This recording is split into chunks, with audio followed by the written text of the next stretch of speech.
2025. We are now on July already, yay!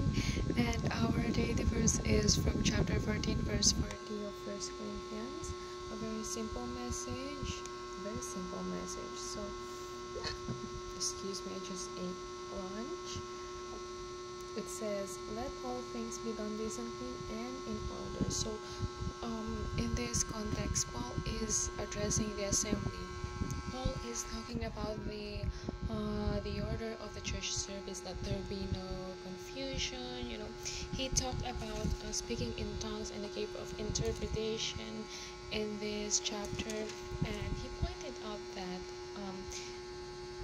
speaking in tongues is it may cause confusion, especially among the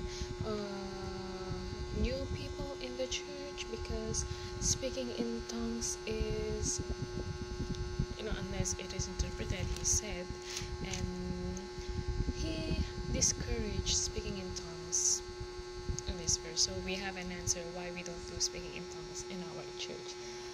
Paul discouraged it because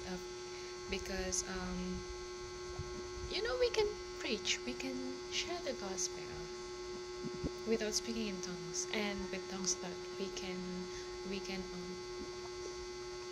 in tongues that we can understand, such as your normal speech. So why speak in tongues when you can preach in a very understandable language, right? So because of that,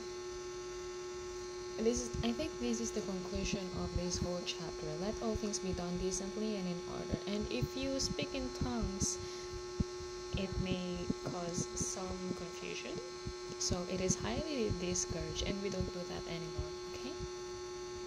So let all things be done decently and in order. I believe this is not only applicable to the church but also to our life, because the only one who can organize, the only one who can make our life decent and in order is God. Especially if we follow His steps, we follow the way that He wants us to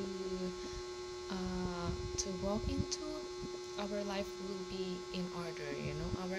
Our chaotic life will be in order. So I think that's it for today.